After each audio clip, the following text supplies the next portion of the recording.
Yan. Guys, meron tayong tanggap na drawer. Gawa natin ang susi. Yan, ginawa. Yan. Dinala sa atin. Nagdala ng isang pinaka-box niya para malaman kung nag-lock o hindi. Yan, nag-lock yan. Yan, lock. Tapos siyempre, pag sinusiyan mo, diba? Yan. Balik mo, lock na yan. Hindi na mabunot yan. Yan, hindi na mahugot. Ayan. Ito, tanggap natin to. Ito, pinalitan natin handle. Yan, bago na po yan. Ito yung luma. Bagid. Bakbak na. Ayan, luma.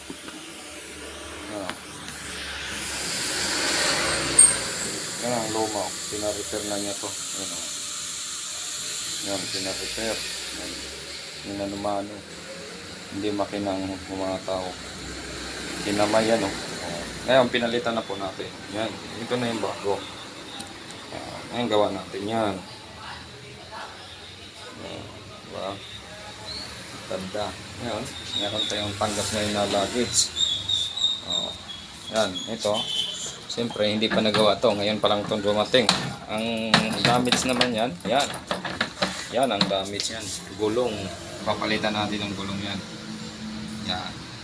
Palit gulong yan. Hindi pa natin nagawa yan kasi ngayon lang yan dumating. Yan. Yan ang ginawa natin ngayon, yung drawer. Tapos mag-handle tayo ng bag. Ito, handle yan. Diba? Ganda ng pagkadali natin sa handle. Parang lang. Tsaka matibay yan dito banda sa may butas kasi nilagyan ko pa ng palaman na yan dito sa loob. Nilagyan ko siya ng palaman na talaga yung tilang matibay kasi may butas kasi yan baka madaling maputol. Kahit sabi nating leather yan o madaling maputol. Gaya nito, leather din to. Siyempre, pag inilapag kasi yung bag, nagaganon-ganon siya, natupi-tupi ganyan. Kaya yung nag-repair, tinapala, tingnan mo yung tsura, latang, kinamay, mano-mano. Hindi kagaya niya, pulido ang tayo yan. Tsaka malinis, tingnan, pag pinalitan natin ng handle, yan. Yung gusto nung mayari, repairing lang din. Ganyan, yan. Yan daw, repairing ko raw yan. Sabi ko, wala na po yan. Dapat po, para malinis tingnan, palitan na lang natin ng bago. Handle. At least hindi naman pansin yan. Kahit magkaiba yung mga design ng bag niya kaysa handle natin. Hindi naman pansin yan. Kaysa ganyan. Tsura. Ayan. Drawer. Ibang klaseng drawer yan kasi tawag nito, ang kanyang susya nasa gilid. Ayan, mapansin nyo nasa gilid. Ayan, di ba? Ang iba po kasi niyan, yung iba niyan nandito sa ibabaw. Dito yung susya niya, madali siyang gawan. Ito, mahirap. Medyo inano lang natin yan. Pinupulsuhan lang natin yan.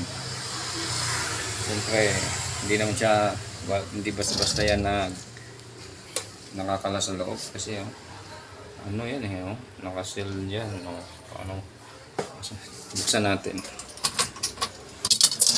Mapansin nyo talagang wala siyang ibang klase yung niya, susi yan ang lock niyan. Diba?